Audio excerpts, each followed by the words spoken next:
Classical મ્યુઝિકને agriculture સેક્ટરમાં નાખ્યું. આપણા મગજને તપાવવામાં સૌથી મોટું કારણ હોય ને તો ફાસ્ટ મ્યુઝિક છે. તમને ખબર છે, તમે હમણાં એક બે ભાઈ આવ્યા થોડા દિવસ પહેલાં, મને કહે કે મારા સાહેબ આ સીડી છે તમે સાંભળજો. એક પેનડ્રાઈવ આપી, ફ્લૂટ, માત્ર ફ્લૂટ. ગમે તેવો ગુસ્સાવાળો તમે એને સમજાવો, વિધિન 20 મિનિટની અંદર ઓલો શાંત થઈ જશે.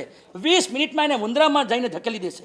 એની માનસિકતા જાણે વૃંદાવનમાં બેઠો હોય ને સરસ મજાની મધુરી ફ્લૂટ વાગતું હોય, એટલું સરસ મીઠું મધુરું ફ્લૂટ વાગતું હોય.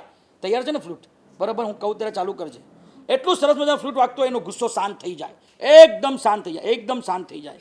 આપણી સાયકોલોજી બદલવા માટે સૌથી પહેલાં આપણે ફાસ્ટ ફૂડ, ફાસ્ટ ટેકનોલોજી અને પછી ત્રીજા નંબરમાં ફાસ્ટ મ્યુઝિકને આપણે છોડવું પડશે.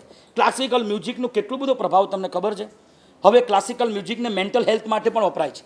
ક્લાસિકલ મ્યુઝિકને હવે હેલ્થ માટે પણ વપરાય છે. ક્લાસિકલ મ્યુઝિકને એગ્રીકલ્ચર સેક્ટરમાં નાખ્યું. જે જગ્યા પર ઉખર ભૂમિ હોય, જે જમીન ઉપર કોઈ ઉપજાઉ કોઈ ફસલ ન થતી હોય, એ જગ્યા ઉપર એ લોકો બીજારોપણ કરીને અમુક અમુક અંતરે, અમુક અમુક વોલ્યુમમાં એ લોકો સ્પીકર રાખે અને મીઠું મધુરું ક્લાસિકલ મ્યુઝિક વાગે. જે જમીનમાં પેદાઈશી કોઈ પણ જાતની એનામાં ગુણવત્તા નથી, એ જમીનમાં સાવ ઉખર ભૂમિ છે, પાણી નાખો તો શોષાઈ જાય, જરાય જમીન ભીનો ન રહે, બીજ નાખો તો બળી જાય, એ જગ્યા ઉપર સારા ક્વોલિટીની જગ્યા કરતાં વધારે ફસલ આ ક્લાસિકલ મ્યુઝિકથી આ લોકોએ ઉગાડી બતાડી છે. આ રિસર્ચ પેપર બોલે છે, હું નથી બોલતો. એ લોકો મેન્ટલ હેલ્થ માટે પણ આ લોકો આનો ઉપયોગ કરે છે.